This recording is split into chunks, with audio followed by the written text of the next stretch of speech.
Et ben, donc, on y va, c'est parti.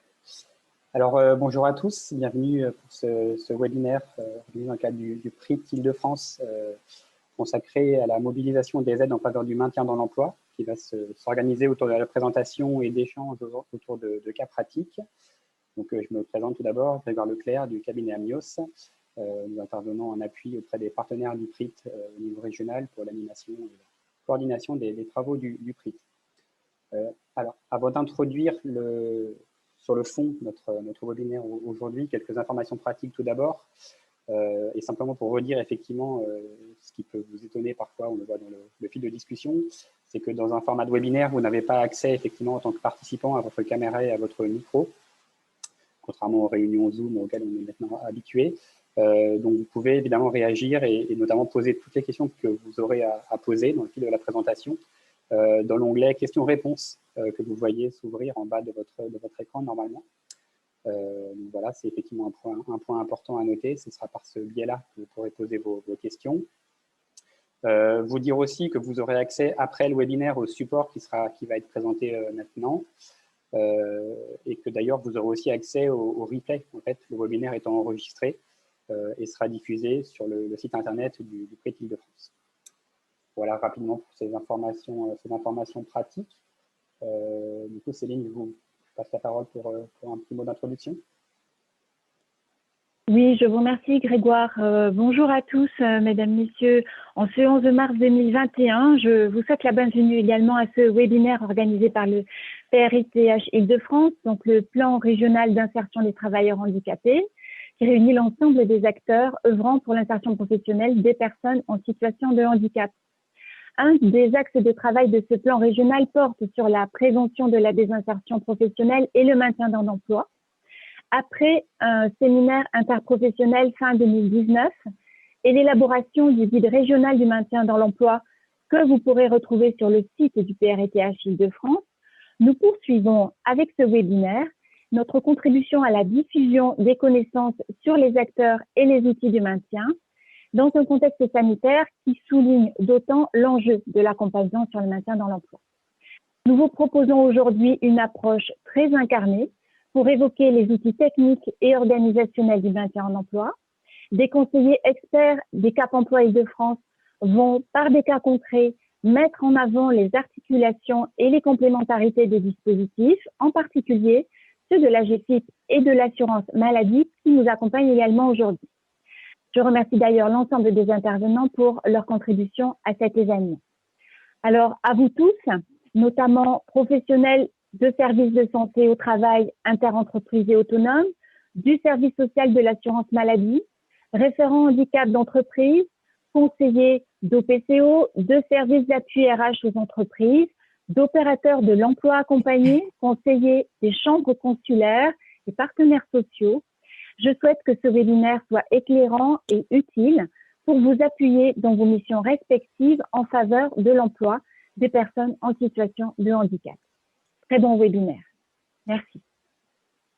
Merci. On va effectivement vous proposer différentes interventions qui vont être faites par plusieurs conseillers des CAP Emploi d'Île-de-France qui vont pouvoir vous présenter des cas pratiques qu'ils ont récemment accompagnés dans le cadre du maintien. Et puis, on pourra ensuite, dans un second temps, avoir une séquence de questions-réponses.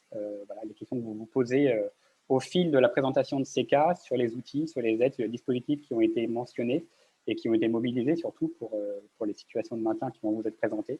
On pourra effectivement répondre à ces questions. Donc, pour commencer, je vais donner la parole à Madame Kramer du CAP Emploi de Seine-et-Marne. Donc, bonjour à tous, donc, je suis Laure Kramer, chargée de maintien au CAP Emploi de Seine-et-Marne et je vais vous présenter la situation d'un monsieur que j'ai accompagné dans le cadre de sa reprise suite à un arrêt de 2 ans. Donc, je vais commencer par quelques éléments de contexte sur l'entreprise. Donc, c'est une société de transport qui a été créée au début des années 80, qui est implantée à l'international et en France. Et le siège social en France est situé dans le nord du département et compte 180 salariés. Concernant le salarié, justement, donc il a 54 ans, il a été embauché en 2015 sur un poste de chauffeur poids lourd et l'une de ses principales missions était de desservir les aéroports nationaux. Il travaillait de nuit puisqu'il chargeait en fait le camion en soirée et distribuait la marchandise le lendemain. Et pour cela, il était véhiculé d'un camion de 44 tonnes et le chargement faisait environ 13 tonnes. Sur le plan de la santé, donc sur l'historique, il a eu un accident de travail en 2011 sur son précédent poste qui ont eu des conséquences sur sa jambe gauche. Suite à ça, il a souhaité que son état soit reconnu en qualité de travailleur handicapé, statut qu'il a obtenu en 2017. Sur son nouveau poste, donc il a fait une rechute d'accident de travail en 2018 et en fait, il a été arrêté à partir de l'été 2018. Sa situation s'est aggravée puisque fin 2019, il a été amputé de la jambe gauche au-dessus du niveau du genou. Et donc pendant cette période d'arrêt, il a effectué des visites de pré-reprise avec le médecin du travail et donc celui-ci a souhaité une reprise sur le poste, mais sur un poste adapté avec des préconisations telles que la suppression du port de charge, la limitation de la position accroupie et la limitation de la montée et la descente des échelles, notamment pour accéder à la cabine. Donc, le signalement nous est parvenu par l'assistante du service social de la CARSAT de l'Oise, département de résidence du salarié, en avril 2020. Elle nous a indiqué que le médecin conseil de l'assurance maladie prévoyait une consolidation de l'arrêt quelques mois après, en juillet 2020. Et donc l'objectif, c'était de préparer au mieux la reprise de ce monsieur qui n'avait pas les mêmes conditions de santé qu'avant son arrêt. Et donc, nous avons élaboré avec le salarié, l'entreprise et le médecin du travail un plan d'action qui consistait à, dans un premier temps, mobiliser un essai encadré, ce qui a en fait été mis en place avec la saisine de la cellule PDP de l'Oise. Et cet essai encadré a été couplé par une étude ergonomique qui a été validée par l'AGFIP. Et donc l'objectif, c'était pour le salarié donc, de tester l'activité de travail en conditions réelles, puisqu'il avait été arrêté pendant 2 ans, et il était en fait dans des conditions différentes qu'avant sa reprise. Et donc pour les PAST, l'étude ergonomique, de trouver des solutions ergonomiques d'adaptation qui permettent une reprise pérenne du salarié. Donc l'essai encadré et les PAST ont eu lieu en juillet 2020, à raison de 2 demi-journées. Et donc le salarié a repris en fait après sa consolidation mi-août 2020. Et nous avons décidé donc avec le médecin du travail et l'entreprise, les salariés, de faire une réunion de restitution 1 mois après la reprise sur le poste. Donc nous avons identifié 2 types de solutions ergonomiques de maintien, celles qui ont été mises en place directement après les PAST, donc notamment de la part de l'entreprise, redéfinir la fiche de poste avec la suppression du chargement, déchargement du camion, la suppression du balayage de la remorque. L'entreprise aussi a fait un effort sur l'adaptation du véhicule utilisé, de sorte que le salarié n'utilise que des camions semi-rigides pour supprimer le bâchage et débâchage qui était une activité, une tâche qui était contre-indiquée par le médecin du travail. Et enfin, l'ergonome a travaillé avec une société pour concevoir et fabriquer une marche sur mesure pour permettre aux salariés de monter et descendre de l'arrière de la cabine sans faire de grands efforts. Et donc, cette marche a été l'objet d'une mobilisation d'une aide auprès de l'AGFIP. Sur les solutions qui ont été identifiées après 1 mois de tests sur ce poste, donc on a travaillé avec le médecin du travail, l'entreprise et le salarié sur la fourniture d'un coussin ergonomique, parce que le salarié s'est rendu compte que sur les longs trajets, il pouvait être amené à avoir mal en fait, au niveau de sa prothèse. Et donc, nous allons lui fournir un coussin ergonomique anti-escar qui va être aussi l'objet d'une mobilisation d'une aide auprès de l'AGFIP. Et nous travaillons aussi sur l'adaptation de l'espace douche, puisque le salarié peut être amené entre 2 livraisons à utiliser cet espace, notamment les sanitaires et la douche. Donc, c'est effectivement aussi en cours. Au niveau du suivi, donc l'accompagnement n'est pas terminé puisqu'il y a encore des mesures à mettre en œuvre, mais on échange régulièrement avec le salarié, l'entreprise et le médecin du travail. Et donc, le salarié est satisfait des équipements et des aménagements qui ont été faits et en attente de ceux qui vont arriver. Merci, Madame Kramer. Alors, je propose du coup de passer la parole à votre collègue du Cap Emploi de Seine-et-Marne, Stéphanie Guidez. Oui, bonjour. Donc, Stéphanie Guidez, coordinatrice maintien en Seine-et-Marne depuis janvier 2021. Donc, j'ai repris la situation d'un salarié qui est artisan menuisier dans une petite entreprise qui se situe dans le sud de la Seine-et-Marne. Un petit effectif, hein, c'est une dizaine de salariés où ils sont spécialisés dans la fabrique et la pose de meubles en bois chez des particuliers, mais également des professionnels. Le salarié, lui, a été embauché en 2019, en octobre 2019, donc assez récemment, 31 ans, et puis il a été victime d'un accident de travail en janvier 2020, suite auquel il a été en arrêt pendant 1 an. Cet accident a fait qu'il a eu 3 doigts sectionnés par une des machines de l'atelier. Pendant son arrêt, on a pu lui regreffer un des doigts, mais il n'est pas réellement opérationnel, et même plus une gêne aujourd'hui que s'il n'avait pas été regreffé. L'idée, c'était qu'il puisse faire sa RQTH pendant cette période d'arrêt, bien sûr, qui a été donc accordée à compter de septembre 2020. Et nous avons été informés de cette situation par le médecin du travail en décembre 2020, quelque temps avant sa reprise. Donc, l'idée, c'était que nous mettions en place une reprise adaptée aussi à sa situation. Le salarié était volontaire, l'entreprise également. Et nous avons discuté avec le médecin du travail, avec l'entreprise et avec le salarié, bien sûr, des conditions de cette reprise. Le médecin avait préconisé plutôt un mi-temps thérapeutique, mais l'entreprise n'était pas très ouverte à cette situation parce que financièrement, c'était compliqué pour eux. Donc, nous avons proposé l'essai encadré, et dans ce cadre, on a demandé au médecin traitant de prolonger légèrement l'arrêt pour qu'on puisse vraiment effectuer cet essai encadré. Là, en l'occurrence, on avait dû saisir la cellule PDP du 91 puisque le salarié habite le 91. Donc, c'est toujours la cellule du lieu d'habitation du salarié qui est saisie dans ce cadre-là. Donc, l'essai encadré, il avait plusieurs objectifs. D'abord, vérifier la fatigabilité de ce monsieur, parce que la perte des doigts faisait qu'il avait moins de facilité pour porter, que c'était plus compliqué, que les charges lourdes pouvaient être compliquées à prendre en main. Et puis, vérifier aussi sa capacité à pouvoir refaire son emploi entièrement, comme il le pensait. Utiliser des machines, porter toutes les charges dont ils ont besoin, puisqu'ils sont à la fois amenés à travailler dans l'atelier, porter des énormes planches de bois, les déplacer, mais également faire de la pose sur les chantiers. Et là, même à plusieurs, ça pouvait être compliqué. Donc, on a choisi de faire l'essai encadré en 2 parties. Une première période à mi-temps pour vraiment prendre le temps de reprendre le poste. Et puis, après, la deuxième semaine était à temps plein pour vraiment vérifier si la fatigabilité était affectée ou pas. Donc, cet essai a eu lieu au mois de janvier, fin janvier 2021, donc cette année.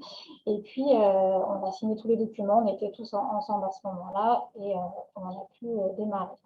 On a fait une réunion de restitution à la fin de cet essai, donc le dernier jour de l'essai encadré, pour un peu faire le point. Donc, tout le monde était partant sur une reprise complète, à temps plein, en vérifiant quand même. Des petits points de vigilance, notamment, il a pu se rendre compte, grâce à cet essai, que sa musculature était à refaire, parce que ça faisait 1 an que les muscles qui habituellement étaient sollicités dans le cadre de son emploi n'étaient plus du tout sollicités, donc tout ça, c'était à retravailler. Qu'il avait besoin de travailler en binôme, parce que toutes les planches qu'il pouvait prendre tout seul, il ne peut plus les prendre tout seul, donc il fallait être en binôme. Et puis ça permet aussi une sécurité pour éviter qu'il soit tout seul sur une machine. L'idée de gants renforcés également avait été proposée. Ils ne sont pas forcément utilisés aujourd'hui, mais en tout cas proposés pour pouvoir permettre de mieux se protéger. Et suite à cet essai, l'outillage qui est le plus demandé, c'est un outillage portatif plus adapté. Ce monsieur a une visseuse qui est trop lourde par rapport à la manipulation de sa main, parce que parfois il est obligé d'utiliser la main gauche, des fois la main droite, pour pouvoir accéder à certains endroits des meubles, et que là, sa visseuse est trop lourde. Donc l'idée, là, c'est de mettre en place une aide, une adaptation de situation de travail, donc une AST, pour pouvoir lui permettre d'utiliser un outillage plus adapté et plus léger. Donc, on est encore en train de s'occuper de cette aide-là, parce que là, il est en train de vérifier les outils qui seront les mieux adaptés pour lui. Et puis, on va refaire un point avec le médecin du travail et l'employeur également d'ici 1 ou 2 mois pour voir s'il y a d'autres choses qui sont engagées suite à cette reprise. Parfait, merci Madame Guidez. Je vois qu'il y a pas mal de questions-réponses. Je vous rappelle qu'on pourra répondre à un certain nombre de ces questions dans la deuxième séquence du webinaire, notamment sur des questions un peu précises ou techniques sur la mobilisation des outils. Voilà, donc pour l'instant, on poursuit la présentation de ces illustrations de parcours et de situations avec Madame Salin du Cap Emploi Essonne. Bonjour à tous. Du coup, je vais vous présenter la situation. Donc, je suis chargée de mission maintien et coordinatrice du maintien dans l'emploi au niveau du Cap Emploi 91. Je vais vous présenter la situation de Monsieur K. Donc, il a démarré en fait un contrat de professionnalisation en tant que chargé de communication digitale le 28 octobre 2019, donc pour une durée de 2 ans, au sein d'une entreprise adaptée donc, qui est située dans l'Essonne et qui est spécialiste du conseil de la gestion globale en ressources humaines pour les entreprises et collectivités, et qui propose donc une expertise sur tout ce qui est réglementation du travail, politique handicap, santé et prévention des risques professionnels. Donc, il travaille en alternance en entreprise, donc les mercredis, jeudis et vendredis de 9h30 à 17h, et l'autre partie du temps donc, au sein de l'organisme de formation qui est situé dans le 92. Du fait d'une déficience motrice, en fait, il a été reconnu travailleur handicapé pour la période de juillet 2018 à 2028. Et il a également la carte mobilité inclusion avec une mention invalidité. Au niveau de l'origine du signalement, en fait, c'est l'ergonome du service de santé au travail qui nous a sollicité en janvier 2020, puisque donc il y a une étude qui était prévue et qui avait été demandée par le docteur L, qui est médecin du travail au niveau de l'AST. Donc, on a dans un premier temps beaucoup échangé de façon téléphonique et par mail sur les difficultés qui étaient rencontrées par le salarié et du coup l'avancement de la recherche de solutions. Dans ce cadre, donc en amont de tout ce qui allait pouvoir être mené dans le cadre de l'étude, nous avons proposé donc une aide initiale à la recherche de solutions de maintien qui a été préconisée, qui a permis du coup à l'entreprise de percevoir une aide de 2 000 €. Nous devions assister début mars normalement à la restitution de l'étude, donc début mars 2020, à la restitution de l'étude ergonomique. Donc, ça n'a pas pu bien sûr se faire. Du coup, l'ergonome donc, a transmis le rapport de l'intervention au niveau du service maintien, où il y avait donc préconisé un certain nombre d'aménagements tels qu'un siège ergonomique, un ordinateur avec écran réglable en hauteur, un pointeur ergonomique et un porte-document. Donc, à partir de mars 2020, donc, il y a eu un confinement. En échangeant donc, avec l'ergonome et le médecin du travail, il a été prévu que le salarié poursuive son activité donc, en télétravail. Voilà, donc les contacts avaient déjà été plus ou moins pris avec les fournisseurs, donc ça s'est poursuivi. Donc les fournisseurs se sont déplacés donc, au domicile de Monsieur K et nous avons sollicité auprès de la GFI pour qu'il puisse donc continuer à travailler dans des bonnes conditions. Donc l'aide exceptionnelle à la mise en place du télétravail pour qu'il puisse donc continuer son contrat en alternance. Le coût de ces matériels s'élevait à 4 559 €. Donc, l'aide de la GFIP a permis de financer 3 439 € en complément donc, de l'aide initiale qui avait été versée de 2 000 euros. Donc, l'aménagement de poste a été réalisé en août 2020. J'ai repris récemment contact avec Monsieur K. Donc, il a repris en fait en partie sur le site. Donc, son poste a été également aménagé du coup par l'effort de l'entreprise cette fois-ci sur le site de l'entreprise, et il poursuit sa formation à distanciel. Voilà.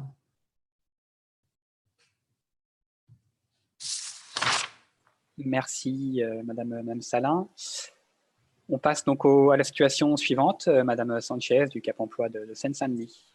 Bonjour, chargée de mission, Eva Sanchez, chargée de mission sur l'équipe maintien du Cap Emploi de Seine-Saint-Denis. Donc là, je vais vous présenter une situation qui s'est déroulée dans un petit pressing attenant, enfin une blanchisserie traditionnelle, attenant à une laverie libre-service, donc gérée également par le gérant de, ce petit pressing qui accueillait entre 10 et 15 clients par jour. Donc, cette entreprise compte 2 salariés, dont le salarié gérant. La personne concernée, donc le salarié gérant, il travaille depuis 2012 et bénéficiaire de la loi depuis 2016 suite à des états de santé qui se dégradaient progressivement. Il est aujourd'hui, enfin, au moment du signalement en 2019, donc âgé de 53 ans. En arrêt de travail depuis 2015, avec un arrêt de travail en maladie professionnelle qui s'est déroulé jusqu'en juin 2018 avec consolidation et proposition de poursuite de l'arrêt de travail sur la base d'un arrêt maladie. Lui-même avec une fin d'indemnité journalière en février 2019 et une contestation en cours. Du point de vue des contraintes de monsieur, suite à des difficultés lombaires et cervicales, en fait, il doit éviter de travailler les bras en hauteur, de porter des charges, de se baisser, éviter les flexions du tronc et la station debout prolongée. Donc, autant d'éléments qu'on peut retrouver dans les métiers de pressing. Comment ça se répercute sur ses activités? Donc, monsieur est très gêné sur la phase de repassage, qui est une phase très, très importante en termes de temps dans le pressing, pour charger les portants, notamment en partie haute, et pour déplacer le linge sale entre les différentes zones du pressing et la laverie libre-service.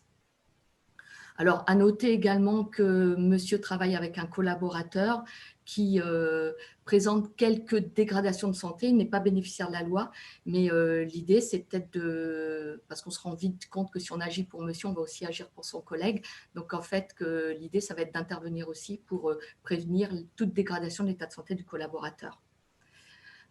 C'est dans ce contexte que monsieur est vu par le médecin du travail durant une visite de pré-reprise, que le médecin du travail fait son étude de poste et ce qu'il conforte dans le fait que même si le contexte est un peu urgent, puisqu'il y a rupture d'indemnité journalière avec contestation, de tenter une démarche pour aménager la situation de travail du point de vue technique et organisationnel.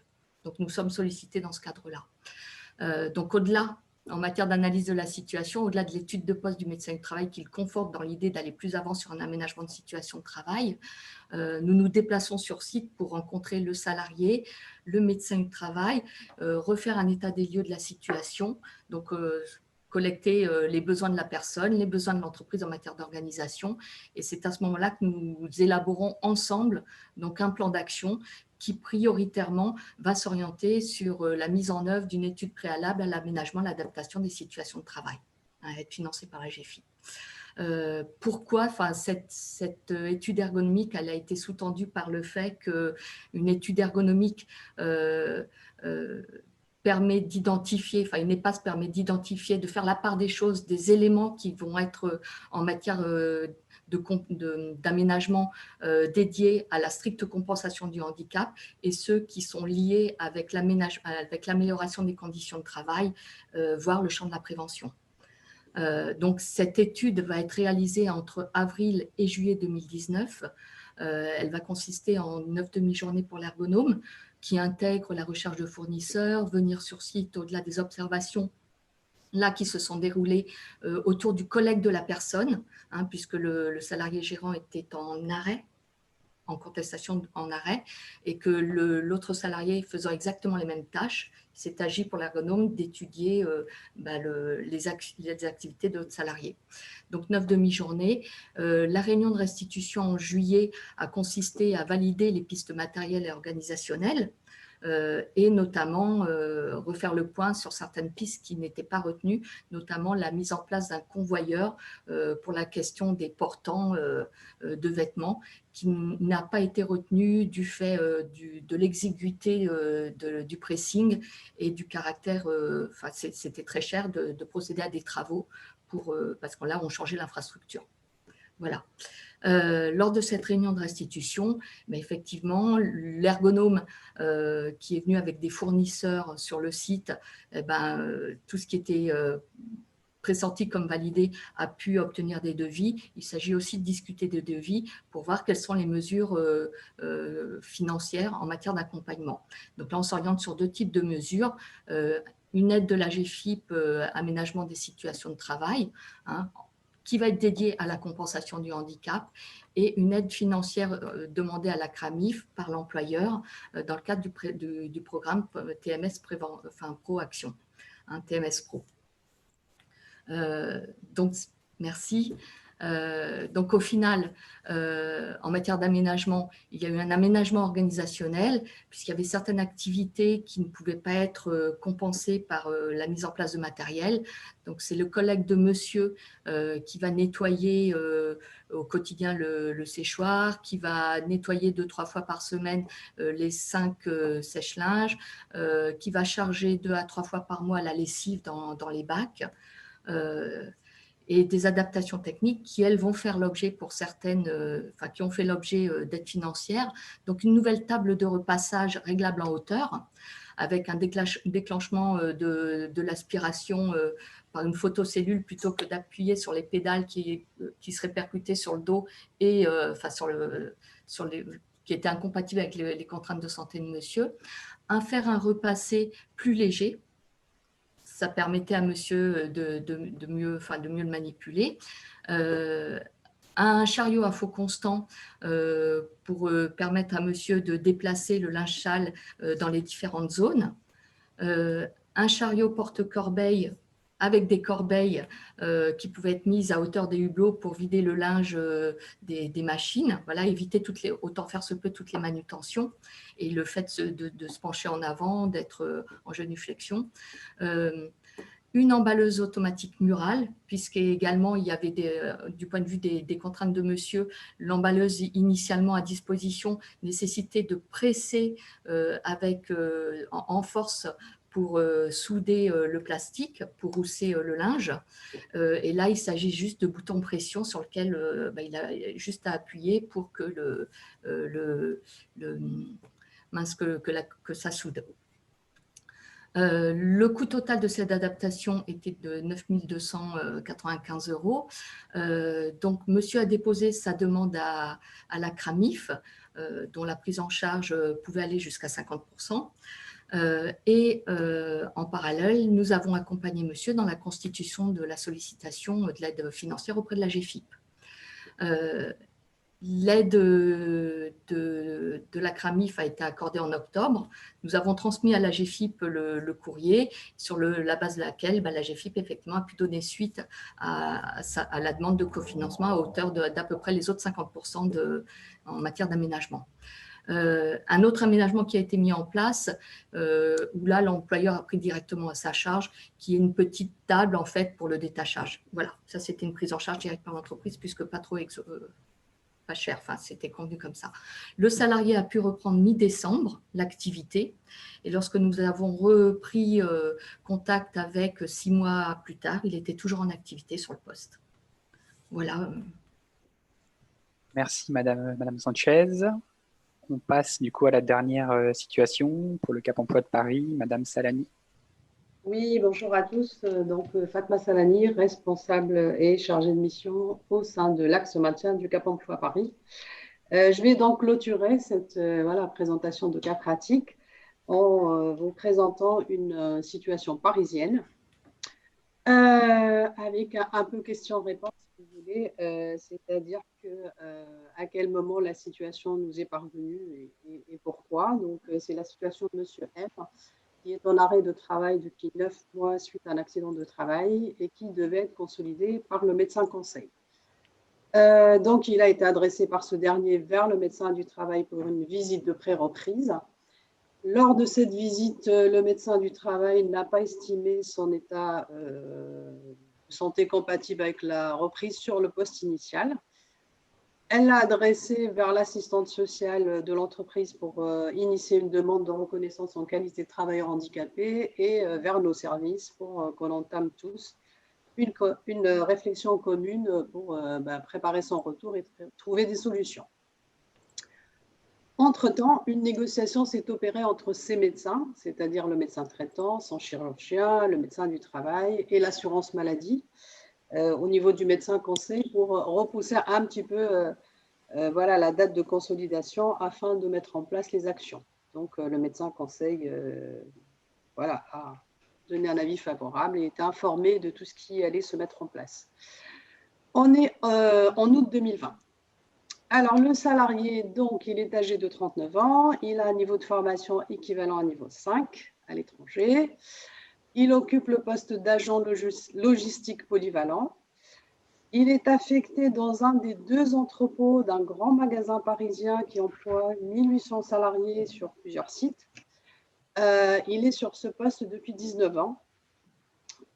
Et il ne souhaite absolument pas travailler sur un poste administratif dans un bureau, voilà, ayant l'habitude d'avoir plutôt une activité manuelle.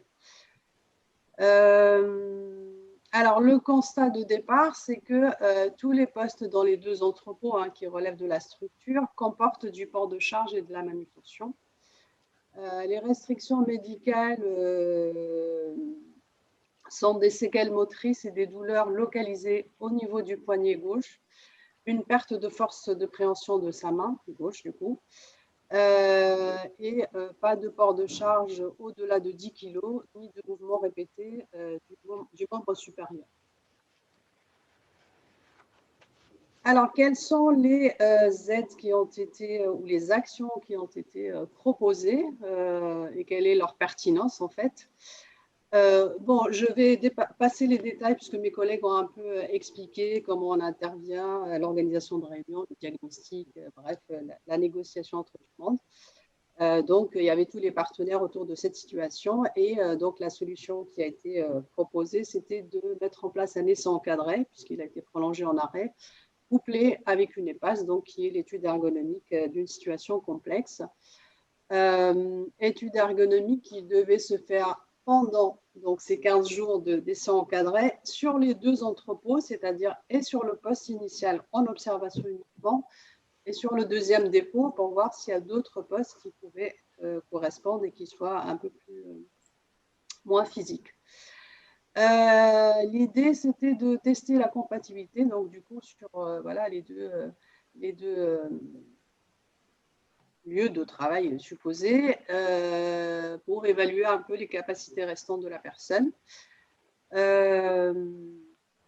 Sachant que sur le 2e entrepôt, les tâches sont, comment dire, c'est-à-dire sur le premier, il était agent logistique polyvalent et il pouvait voilà, faire beaucoup de tâches. Sur le 2e, voilà, c'est par service, les tâches sont par service et du coup, il y a moins de polyvalence, il y a plus de personnel.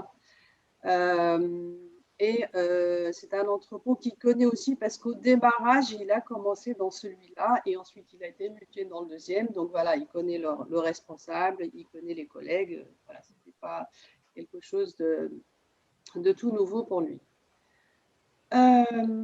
Pendant cette période de l'essai encadré aussi, donc l'ergonome est intervenu pour évaluer les conditions de réalisation du travail sur donc, le premier poste testé et rechercher les solutions d'aménagement technique et ou organisationnel.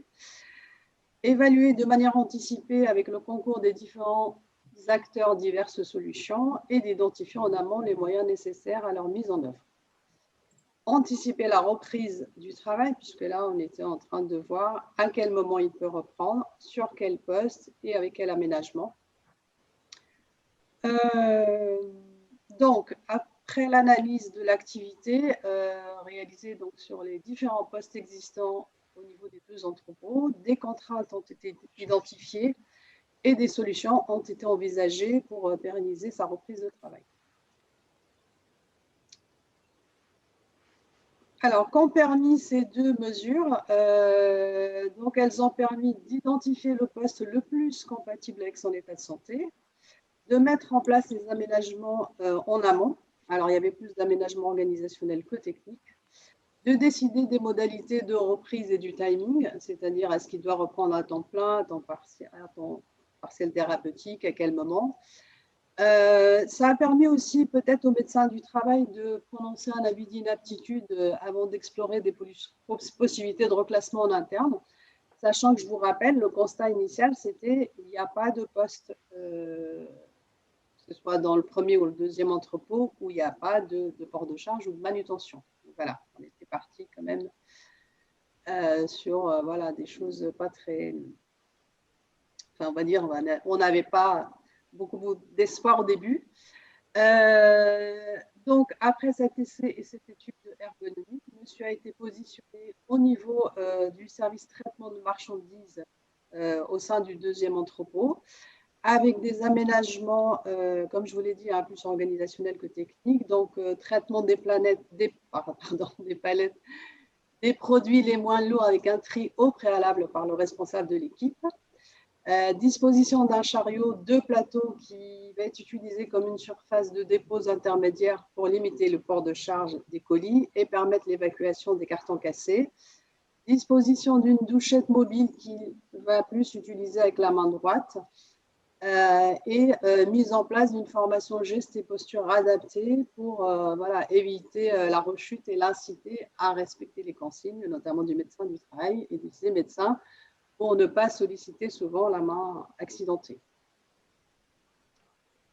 Aujourd'hui, donc comme je l'ai rappelé, l'inaptitude et la perte du poste ont été évitées avec le concours de tous les partenaires, le médecin du travail, l'assistante sociale, le Cap emploi, le médecin conseil, le médecin traitant, la cellule PDP qui, elle, a accordé l'autorisation pour laisser encadrer, l'entreprise avec les différents partenaires, que ce soit les ressources humaines, les 2 responsables de site, les collègues, bref, pas mal de personnes. Son reclassement a nécessité plus de solutions organisationnelles que d'outils techniques, l'entreprise ayant déjà ce qu'il faut en interne.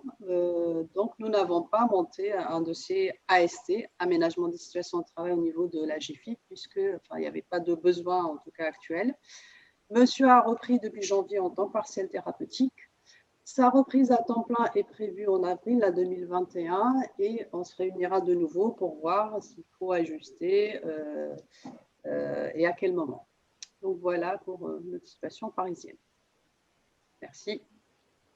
Merci Madame Salani. Donc on arrive au terme de ces 5 exemples de situations de maintien et on va donc passer à la séquence de questions-réponses. Juste avant, peut-être simplement pour vous rappeler, on a évoqué au travers des présentations différents outils, différents dispositifs ou aides en faveur du maintien. Donc vous vous rappelez que vous pouvez retrouver sur le site internet du PRIT Île-de-France le guide du maintien en emploi qui a été réalisé dans le cadre des travaux du PRIT qui présente l'ensemble des acteurs, des dispositifs, des aides en faveur du maintien, les conditions de mobilisation, les publics éligibles, etc. et les modalités de mobilisation de ces outils. Et vous pouvez aussi y retrouver sur ce site une vidéo qui vous présente ce guide et que vous pouvez aussi relayer, que vous pouvez montrer pour indiquer finalement ce qui figure dans ce guide. Voilà, donc pour rappel.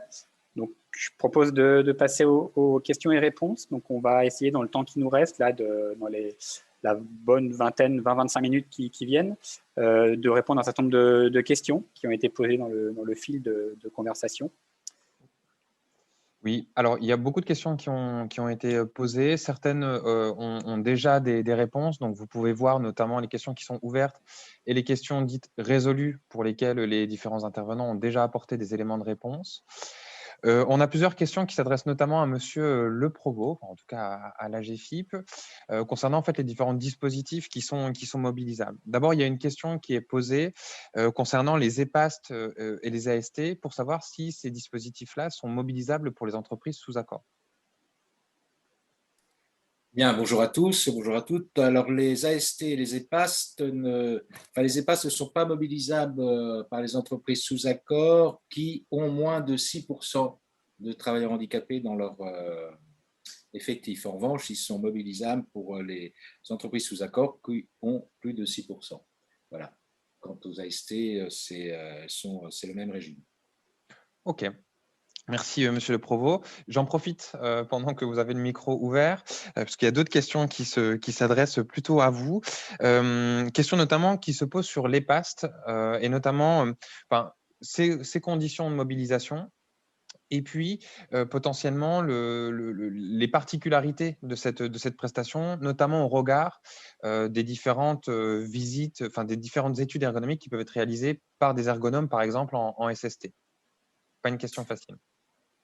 Non, surtout la deuxième. La première, elle est mobilisable sous prescription, c'est-à-dire que nous avons les prescripteurs du secteur public, nous avons les Cap Emploi. Pour l'emploi, pourrait, dans le cadre d'insertion, prescrire les EPAST, les missions locales. Voilà, c'est les principales prescripteurs. Les entreprises elles-mêmes, effectivement, ne sont pas prescriptrices de cette prestation AGFIP. Pour la seconde question, alors c'est sans doute historique, je n'ai pas tous les éléments, peut-être Madame Lisieux pourrait donner des informations, des éléments complémentaires.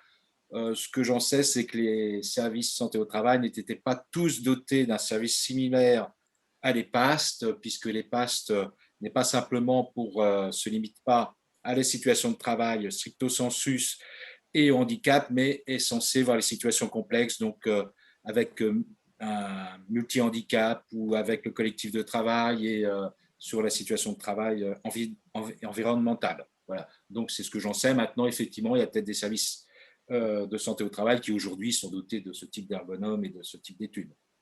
OK. Merci beaucoup, Monsieur le Provost. Je reviens vers vous tout à l'heure pour une autre série de questions. Bien. Il y a eu plusieurs questions. Oui, allez-y, Monsieur le Provost, pardon. Non, c'est bon. Non, simplement, il y avait une question aussi sur les titres d'éligibilité pour accéder aux aides de l'AGFIP, il me semble. Tout à fait. Ça va être rapide, hein. Ça relève donc du Code du travail. C'est l'article L512 du Code de travail-13. Simplement pour vous dire qu'il n'y a pas que la RTH, il y a aussi, la carte d'invalidité, on peut être titulaire d'une pension d'invalidité, on peut bénéficier de la AH, il y a même des sapeurs-pompiers volontaires qui seraient accidentés. Donc voilà, il faudrait se reporter à cet article du Code de travail, mais ça ne se limite pas à la reconnaissance travailleurs handicapés délivrée par la MDPH. Oui, tout à fait. Merci beaucoup, monsieur le Provost. On a eu aussi pas mal de questions qui ont été posées concernant le dispositif essai encadré, notamment ses modalités, ses conditions de mobilisation, les délais entre le moment où il y a une demande qui est formulée et sa mise en place effective. Est-ce que Madame Lusieux, vous souhaitez apporter des éléments de réponse concernant ce dispositif pour représenter peut-être le cadre de ce dernier? Alors, l'essai encadré, c'est une mesure qui a été récemment augmentée en termes de durée, puisque c'était une durée de 3 jours renouvelable une fois. Et là, on est passé à 14 jours renouvelables une fois, donc ce qui fait un mois en jours ouvrés qu'il est possible de mobiliser et qui permet à ce moment-là d'étudier plusieurs situations. Ça nécessite un passage en cellule PDP, en cellule locale, pour avoir l'accord du médecin et surtout pour permettre que la personne soit protégée au titre de l'accident de travail, du risque d'accident de travail pendant la réalisation de l'essai encadré. Après, la mise en place s'effectue avec les services de santé au travail et Cap Emploi, comme ça vous a été présenté dans les exemples dont on a eu le plaisir de voir la réalité. C'était plus agréable de voir plutôt qu'une présentation littérale comme ça. Au moins, la présentation en in vivo, c'est plus parlant. Ça marche. Merci beaucoup, Madame Luzieux. Et j'en profite, Grégoire, vous le disiez à l'instant, vous avez le guide du maintien dans l'emploi qui détaille notamment un certain nombre de dispositifs et d'outils qui peuvent être mobilisés pour accompagner les salariés rencontrant des problématiques de santé. Le dispositif essai encadré, il figure notamment, et vous pourrez retrouver des éléments complémentaires à ce que vient de vous dire Madame Luzieux pour savoir un petit peu quel est le cadre juridique et les conditions de mobilisation de ce dispositif. Merci beaucoup, Madame Luzieux. Autres questions qui ont été posées concernant notamment les différentes situations qui ont été présentées. Alors, on peut peut-être les reprendre dans l'ordre. Notamment, Madame Kramer, des questions qui se sont posées. Alors, j'ai vu que vous y avez notamment répondu par écrit en direct, mais peut-être pour partager à l'ensemble des participants. Des questions qui se posaient notamment sur la question de la fatigabilité, notamment du salarié dont vous posiez la situation. La question aussi de l'outillage en fait, de ce dernier, notamment sur les camions, avec la question ou non des boîtes automatiques.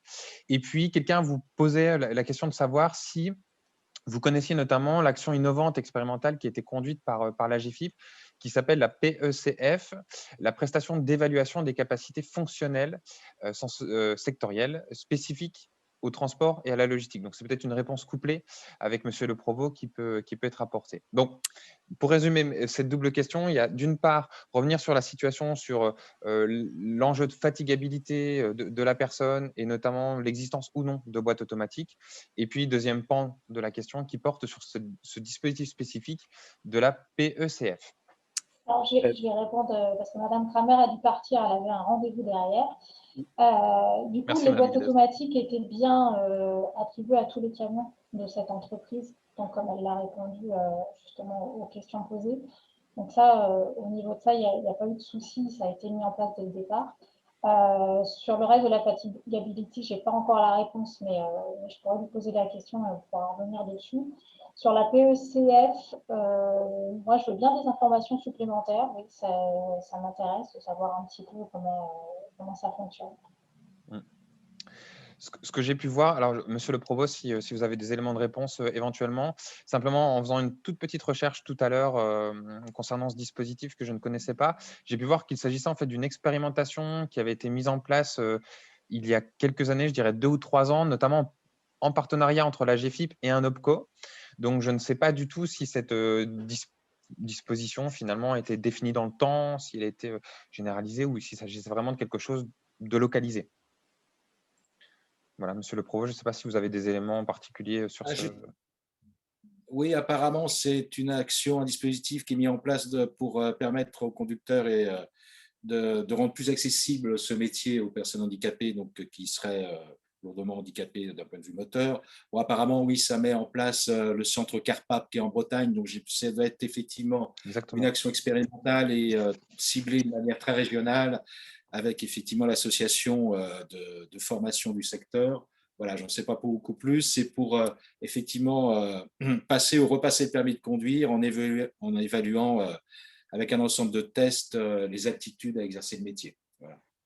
Donc, je ne sais pas si elle est dans le temps. Bon, si vous avez besoin d'informations complémentaires, n'hésitez pas à revenir vers moi et donc je vous informerai de la façon dont on peut la mobiliser si besoin. Ouais. Merci beaucoup, Monsieur le Provost. Madame Guidez, d'autres questions qui vous étaient posées. Vous y avez notamment répondu en partie par écrit sur la question d'une part de l'association du médecin traitant à la situation que vous évoquiez tout à l'heure. Donc ça, c'est une première question qui vous est posée. Et je profite de vous poser la seconde qui, elle, concernait en fait le couplage de la mobilisation du dispositif essai encadré avec un accompagnement davantage psychologique de la personne. Alors, pour le médecin traitant, donc j'ai en effet répondu par écrit, il est associé à cette demande puisqu'on lui demande quand même un avis circonstancié pour son accord avant la mise en place de cet essai. Il n'est pas forcément présent pendant la réunion parce qu'il s'agit d'une réunion plutôt de travail et liée vraiment à l'emploi, mais il y est associé de toute façon par un biais ou par un autre. Pour ce qui est du couplage, alors moi, je n'ai jamais encore eu recours à coupler les deux, mais on peut très bien penser à faire une prestation d'appui spécifique avec un partenaire pour tout ce qui est d'ordre psychologique et aide pour la personne qui est là pour un essai encadré, un retour après un long moment d'arrêt. Ok, merci beaucoup, Madame Guidez. Très bien. Alors, je poursuis les questions qui ont été posées. Madame Saloun a notamment répondu à certaines questions qui ont déjà été posées. Peut-être des questions qui ont été adressées à Madame Sanchez concernant donc la situation qui nous a été présentée tout à l'heure, qui portait en fait sur la manière dont a été perçu en fait l'impact des aménagements de poste sur les collègues de travail. Donc, il y a des questions qui ont été posées, notamment avec des inquiétudes qui ont pu être formulées sur le report de tâches suite à l'aménagement organisationnel du travail qui a été réalisé, et savoir notamment comment cela a été justifié auprès des collègues et s'il y a eu une formalisation des différents changements de tâches de la personne. Alors, votre micro est coupé, Madame Sanchez. Je viens de le couper. Les personnes sont 2 dans le pressing, donc elles travaillaient déjà en polyvalence. Donc, dans chacune des fiches de poste, il y avait déjà ces activités. Et comme je décris, ce sont des activités, hormis une activité quotidienne, les autres sont assez ponctuelles. Donc, en fait, il n'y a pas eu de changement de fiche de poste. D'accord, ok. Et comment a été vécu les éventuels reports de tâches par l'autre collègue, s'il y en a Bien, eu? dans la mesure où les actions qui ont permis de compenser les contraintes de santé du salarié gérant à sa reprise ont été également au bénéfice de la personne, puisque lorsqu'elle fait le repassage, elle est également moins en difficulté, puisqu'on est sur une polyvalence et des outils partagés. D'accord, d'accord. Donc la compensation de l'un peut parfois servir à la prévention de Le l'autre. fait qu'on a été sur l'aide de TMS Pro et l'aide AGFIP, voilà, en partage. D'accord. Merci beaucoup, Madame Sanchez. Et puis, alors, ce n'est pas tant une question qu'un constat qui a été, en tout cas, soulevé lors de la présentation par Madame Salani tout à l'heure, sur la question en fait des enjeux de coordination entre les professionnels médicaux et notamment entre le médecin du travail, le médecin traitant et parfois le médecin conseil. Une personne nous indique qu'elle constate le fait qu'il y a pas ou peu d'échanges entre ces acteurs-là et que l'employeur n'a pas forcément la possibilité d'avoir des actions dédiées dans ces différents cas, avec la finalité que parfois, on n'a pas de solution qui est trouvée. Donc, je ne sais pas si Madame Salani, vous souhaitez réagir à ce constat de la coordination parfois difficile entre les professionnels médicaux. Alors, Madame Salani, même chose, votre micro est coupé. Je peux éventuellement donner mon avis, mais je ne répondrai pas à la question puisque ça, c'est quelque chose qui me concerne plutôt le corps médical. Effectivement, nous, notre rôle, c'est un petit peu aussi d'être un peu un médiateur et de pouvoir faire communiquer tous ces professionnels ensemble. Alors, c'est vrai qu'au niveau de l'employeur, c'est un peu différent puisque quand on a des salariés en arrêt, il n'est pas censé, logiquement, avoir les informations et peut-être intervenir. Mais après, tout dépend des médecins, départements, je ne peux pas vous dire. Mais enfin, voilà, l'idéal, oui, c'est que tout le monde puisse se concerter, mener une réflexion en amont. Et nous, notre rôle, c'est un petit peu ça aussi, c'est-à-dire de les solliciter tous ensemble autour d'une situation. Ok, merci beaucoup, Madame Salani. Je reviens vers vous, Monsieur le Provost, concernant 2 questions qui ont été posées. Je vous pose d'abord la première, puis je vous poserai ensuite la seconde.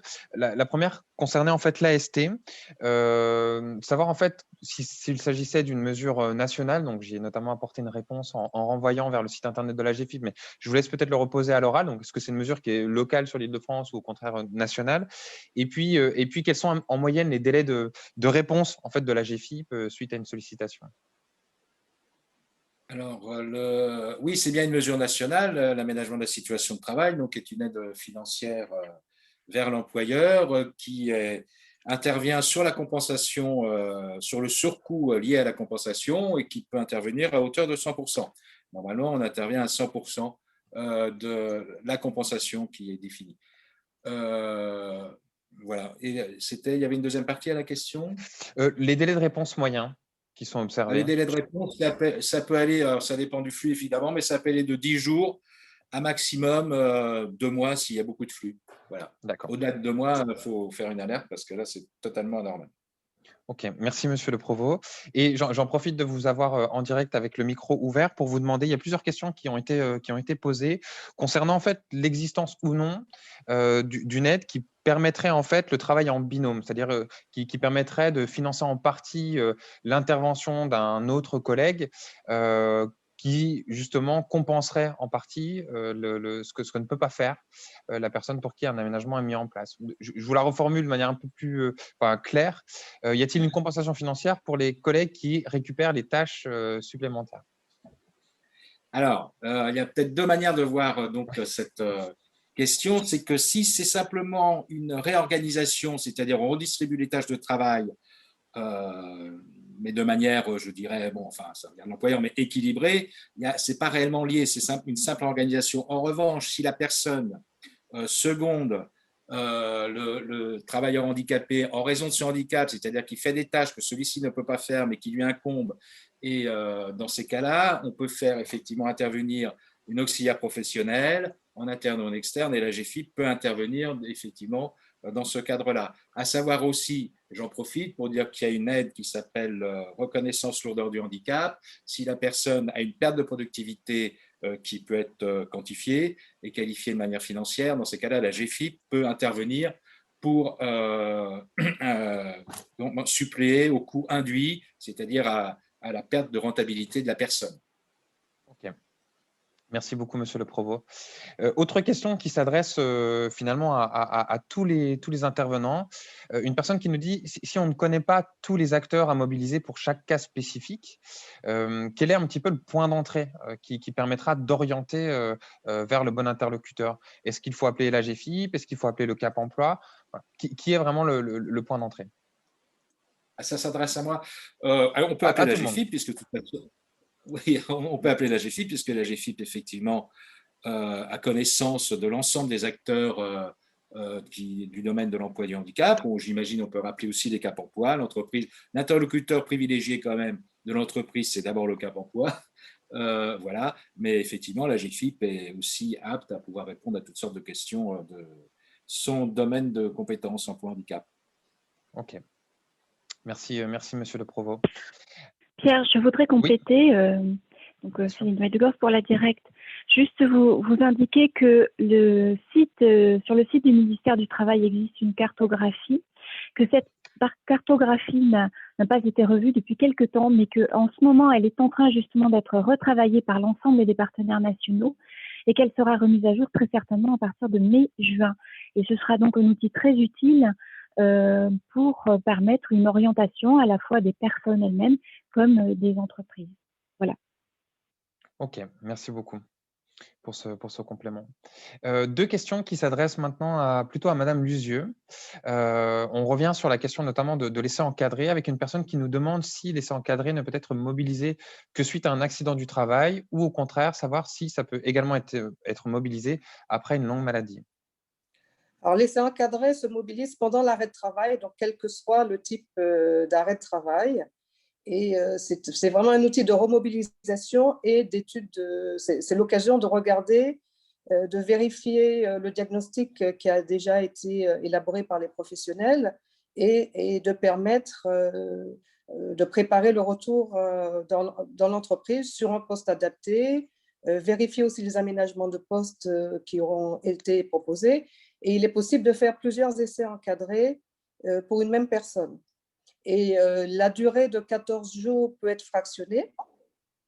Donc, c'est important, c'est-à-dire que plutôt que de partir, par exemple, sur 14 jours, on peut se dire, bon, ben, on essaye 3-4 jours, on observe, on fait les aménagements et on réobserve. On peut aussi aller jusqu'à 28 jours, comme je vous l'avais dit, et on peut, s'il y a plusieurs situations qui se présentent ou plusieurs postes qu'on veut étudier, on peut mobiliser plusieurs essais encadrés pour une même personne. D'accord. OK. Et question peut-être un peu spécifique qui nous a été posée. Est-ce qu'on peut mettre en place un essai encadré pour des personnes en invalidité qui travaillent en catégorie 1, par exemple, ou catégorie 2 parce qu'on a une personne qui nous dit qu'elle a déjà rencontré des refus car le salarié ne disposait plus de prise en charge IJ parce que justement, elle était en invalidité. Et elle nous dit que c'est parfois bloquant pour mettre en place un essai encadré et préparer la reprise. C'est vrai que quand la personne est déjà en indemnité, enfin, est déjà en invalidité, si elle travaille et qu'elle a une problématique d'arrêt de travail en tant que sur la partie travaillée, on va dire, à ce moment-là, elle devient un assuré lambda qu'on remobilise pendant son arrêt de travail. Et à ce moment-là, on peut mobiliser tout ce qui est accessible. Mais s'il n'y a pas d'indemnité journalière, s'il n'y a pas d'arrêt de travail, du coup, c'est vrai que les encadrés peuvent peut-être se mobiliser autrement. C'est-à-dire qu'après, c'est un outil. Maintenant, si on doit étudier la situation, elle peut tout à fait s'étudier en dehors d'un arrêt de travail. Ok. C'est des expériences qui avaient été menées aussi autrement. C'est vraiment un outil qu'on rend accessible pendant l'arrêt de travail, mais qui peut être utilisé. Les études de poste peuvent se faire en dehors de l'arrêt de travail. D'accord. Ok. Merci beaucoup pour cette réponse. Toujours sur l'essai encadré, il y a beaucoup de questions hein, sur l'essai encadré. Est-ce que l'essai encadré existe dans la fonction publique et notamment à destination potentiellement des contractuels de droit privé? Alors, les contractuels, ils sont de droit privé, donc ils sont éligibles à toute, puisque ça veut dire qu'ils sont au régime général. Donc, la question, il n'y a pas de sujet là, du coup. Tout assuré du régime général a accès aux différentes actions de remobilisation pendant l'arrêt de travail. D'accord. Et les personnes qui sont fonctionnaires, du coup? Alors, la fonction publique, j'avoue que je ne pourrais pas répondre sur le sujet, puisque je ne connais pas du tout les actions qui sont mobilisables dans le cadre de la fonction publique. C'est particulier, et donc, sincèrement, je ne pourrais pas vous répondre sur ce sujet-là. Mais on pourra apporter une réponse complémentaire par la suite. On va chercher cela, mais voilà. Ouais. À ce stade, Ok. je ne peux pas. Et puis une dernière question, Madame Luzieux, qui vous est adressée. Elle concerne en fait la cellule PDP, savoir en fait qui peut la mobiliser et puis peut-être rappeler comment elle fonctionne. Alors, la cellule locale PDP, il y en a une par département et elle est mobilisable par rapport au lieu d'habitation de l'assuré et non pas de l'entreprise. Donc, tout à l'heure, dans un des cas, on a vu qu'il y avait un assuré où le Cap emploi de 77 était mobilisé, mais du coup, c'était la cellule de l'Oise à laquelle on a fait appel parce que la personne habitait probablement sur l'Oise.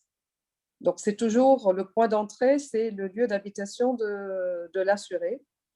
Et ensuite, les modalités de sollicitation. Toute personne qui travaille dans le maintien dans l'emploi peut solliciter la cellule à partir du moment où elle envisage un accompagnement qui préconise une action de remobilisation pendant l'arrêt de travail. Et ça permet de sécuriser et de donner de la visibilité au parcours d'accompagnement qui est mis en place et permet aussi aux médecins conseils, du coup, de voir ce qui est envisagé pour cette personne.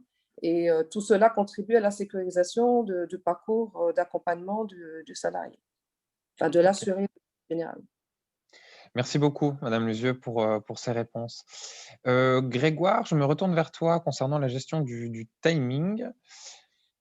Oui, on est effectivement arrivé là au terme de l'horaire qui avait été convenu. On a très légèrement débordé. Il y a encore peut-être quelques questions. Donc, bien sûr, ceux qui doivent nous quitter, comme c'était prévu à l'horaire normal, eh bien, on les remercie de leur participation, bien évidemment. Et puis, peut-être pour quelques autres personnes qui ont encore quelques minutes, on peut peut-être encore répondre à 2 ou 3 questions. Ça marche. Ok, j'essaye de prioriser du coup, parce qu'on a encore beaucoup de questions qui sont ouvertes. Je vois notamment une question sur les Cap emploi. Est-ce que les Cap emploi traitent seulement les situations des travailleurs handicapés, des personnes qui ont la reconnaissance, ou également celles des salariés qui font l'objet de préconisations médicales sans reconnaissance du handicap? Peut-être l'un des intervenants Cap emploi, s'il souhaite répondre. Je vais vous répondre, puisqu'il n'y a personne. En fait, dès que la personne a des soucis de santé sur son poste de travail et que le médecin du travail les valide, on peut intervenir. Après, effectivement, on est souvent amené voilà, si la personne n'a pas de titre de bénéficiaire, à l'aider voilà, à acquérir ce titre. Mais dès lors qu'elle a des difficultés et qu'elle ne peut plus continuer à occuper son poste comme auparavant pour des raisons de santé, on peut être sollicité. Très bien, merci. Et aussi une question tout à l'heure que j'avais vue sur le rôle du conseil en évolution professionnelle. Voilà, assez globalement. Est-ce que vous pouvez peut-être rappeler ce qu'il en est? Alors, vous, Madame Salani, ou un autre intervenant?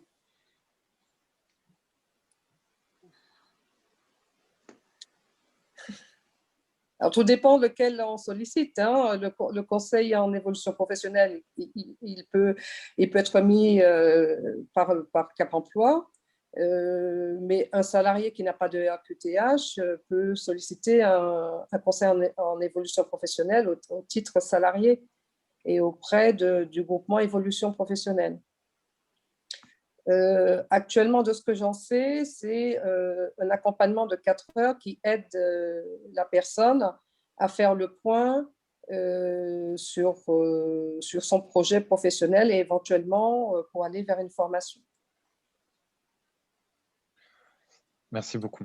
Alors, en effet, au niveau des Cap Emploi, on a deux casquettes, hein, puisqu'on a la casquette maintien dans l'emploi, pour tout ce qu'on a pu voir, et la casquette conseil en évolution professionnelle, où là, on va accompagner des salariés dans une transition professionnelle, soit subie, soit volontaire. En tout cas, dans notre cadre, dans le 77, je sais que les Cap Emploi ne fonctionnent pas exactement pareil, mais où on va accompagner le salarié à trouver une reconversion, parfois par des bilans de compétences, trouver des formations, peut-être monter aussi un dossier de transition professionnelle si c'est nécessaire et accéder à un nouvel emploi. Et autre question qui est adressée plutôt aux acteurs des Cap Emploi, c'est de savoir en fait comment s'articule en fait la relation avec les référents handicap des entreprises. Voilà, comment on articule en fait les différentes actions en lien avec les référents handicap des entreprises.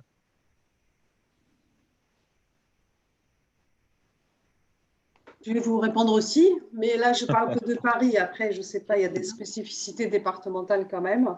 Donc, quand il y a un référent handicap, qu'il soit dans le privé ou dans le public, on va travailler en binôme ensemble. Et en tout cas, il est, si ce n'est pas à son initiative déjà le signalement, il est bien sûr sollicité et on travaille ensemble pour les situations. Donc, il est dans la boucle. Ok. Merci beaucoup. Autre question peut-être plus spécifique qui concerne en fait le secteur de l'intérim.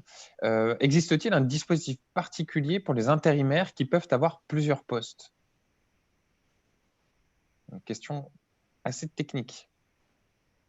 Je ne sais pas si on a des éléments de réponse. Je sais que le FAST travail temporaire a commencé à travailler et mis en place des actions. Donc, je pense qu'à ce moment-là, il faut mieux se rapprocher du FAST travail temporaire. Mais c'est une problématique qui était vraiment, dont ils étaient soucieux et sur laquelle ils se sont penchés. Donc, voilà, j'invite les personnes à ce moment-là à se rapprocher. Plutôt s'orienter vers le FAST TT devenu ACTO depuis la réforme des OPCO. Ok. Grégoire, as-tu repéré d'autres questions que tu souhaitais poser? Non, j'apporte juste une petite précision par rapport à ton dernier point. Le FAST, le Fonds d'action sociale et du travail temporaire, existe toujours. C'est le FAFTT, l'ancien OPCO en fait, du travail temporaire qui a rejoint ACTO. Mais le FAST, par contre, existe toujours. Et d'ailleurs, je signale sur le volet intérimaire qu'il y a une fiche dans le guide maintien à la fin sur les outils sectoriels, justement, et typiquement une fiche qui concerne ce public des intérimaires. Ben, merci pour cette précision parce que justement, c'est important de préciser qu'il existe encore le FAST. Oui, tout à fait. Peut-être une question sur la façon de gérer un projet de reconversion lorsque le salarié est en inaptitude sur son poste et que les aménagements ne sont plus possibles. Peut-être simplement si on peut peut-être rappeler quelles sont les pistes ou les outils qui peuvent être mobilisables dans ce cas de figure. Alors, il y a déjà la possibilité de faire un bilan de compétences. Ça, c'est la première chose à voir, donc, soit par l'intermédiaire de son OPCO, soit avec le CPF de la personne. Et on a aussi la troisième possibilité qui est de mobiliser la PSOP, la prestation spécifique d'orientation professionnelle, pour tout ce qui concerne les salariés qui ne peuvent pas dépendre des deux autres possibilités. Et puis à partir de là, il y a vraiment tout un travail sur le projet, trouver sa formation, trouver son futur emploi et puis travailler vraiment sur cette reconversion. Mais la première étape, c'est vraiment travailler sur un bilan de compétences la plupart du temps. Dans tous les cas, la transition professionnelle peut se réaliser et je pense que ça s'organise avec Cap Emploi où quand la personne n'a pas fait valoir sa RQTH, elle peut, via groupement évolution, faire son CEP et ensuite, il y a une orientation qui se fait vers Transition Pro pour construire un projet de transition professionnelle adapté et préparé vers un nouvel emploi. Ok, merci beaucoup pour ces éléments de réponse.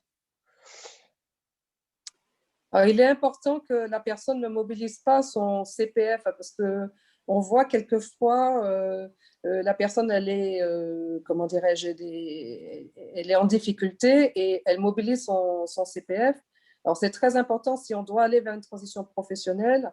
Il ne faut pas, comment dire, pour les personnes qui accompagnent les assurés ou les salariés, vraiment qu'ils puissent plutôt s'orienter à déposer un dossier vers Transition Pro pour travailler directement à la transition professionnelle plutôt que de démarrer avec son CPF et ce qui va les mettre ensuite en difficulté parce qu'on ne pourra pas forcément après avoir recours à Transition Pro.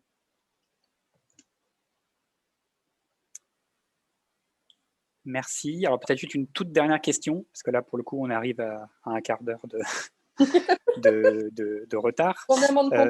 Voilà, et encore une fois, on apportera aussi sans doute des réponses, en tout cas à celles qui n'ont pas reçu de réponse oralement. On essaiera de le faire aussi peut-être par écrit à la suite du webinaire.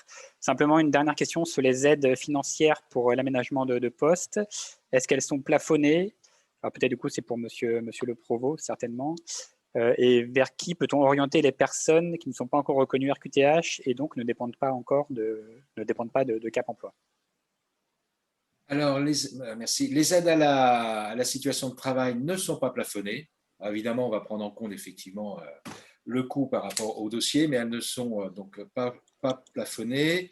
Nous acceptons quand même des dossiers de demande en cours de RQTH, c'est-à-dire que si la personne a fait sa demande avec un dépôt de dossier, on peut tout à fait, ou un renouvellement d'RQTH, on ne refusera pas le dossier, hein, parce que voilà. Et puis j'ai vu aussi, alors je rappelle que pour les accords agréés, les entreprises qui ont un accord agréé mais qui ont moins de 6% de personnes handicapées dans leur effectif ne relèvent pas donc des aides, certaines, pas toutes, mais en tout cas la plupart des aides de la GFIP. Voilà. Je pense que j'ai répondu à la question. Donc, les personnes qui ne sont pas reconnues travailleurs handicapés, quels que soient les titres, effectivement, là, ça relève du droit commun, donc il faut se retourner vers l'employeur. Ça rentre dans le tronc commun. Mais donc, il faut un titre de bénéficiaire ou en cours d'avoir un titre pour bénéficier des aides de la GFIP.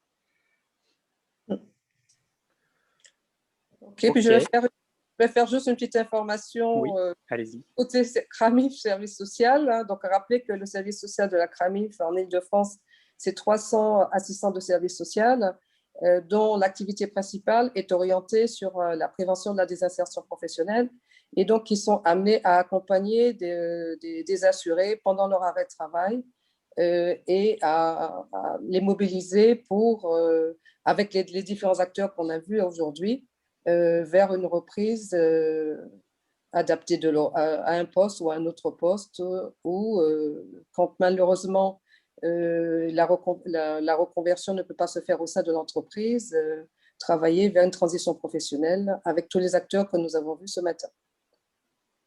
Monsieur Leclerc, juste pour ajouter quand même que nous avons des prestations spécifiques, quand même pour voir la compatibilité, soit avant d'un projet, soit pendant un projet, quand même, je le rappelle, en fonction du handicap, voir si le projet est compatible avec le handicap. On a donc des prestations pour définir le projet, pour consolider le projet. Voilà, je ne vais pas rentrer dans le détail, mais voilà, simplement dire que ça existe parce que j'ai vu des questions, donc des soutiens psychologiques pour voir si effectivement la personne, en fonction de son handicap, serait apte à mener un projet qu'elle aurait défini ou même en amont du projet. Merci Voilà, beaucoup, tout à monsieur fait, le Provost. merci. Et à nouveau, je vous renvoie vers le guide maintien sur le site du PRID qui effectivement vous présentera les différents outils que monsieur le Provost vient d'évoquer, notamment ceux effectivement qui permettent de travailler sur l'évolution professionnelle ou la reconversion. Alors, voilà, il est pour le coup 10h48, donc je vais vous proposer de clore ce webinaire. Encore une fois, donc vous aurez aussi le glossaire des sigles qu'on a utilisés dans nos présentations dans le support, que vous retrouverez donc sans doute d'ici cette fin de semaine sur le site du PRIT. Vous retrouverez aussi du coup l'enregistrement vidéo de ce webinaire. Voilà, donc on vous remercie tous pour votre participation. Vous dire aussi que vous recevrez d'ici quelques jours également un petit mail avec un lien vers une courte enquête de satisfaction qui vous permettra de nous dire ce que vous avez pensé de ce format de réunion et voilà, nous dire si vous identifiez aussi des sujets ou des points d'intérêt pour éventuellement renouveler ce type de format. Donc, je vous remercie tous pour votre participation et donc, je vous dis à bientôt. Merci. Merci beaucoup, à bientôt. Merci, au revoir. À bientôt. Merci, bonne journée, au revoir. Bonne journée. Au revoir. Merci.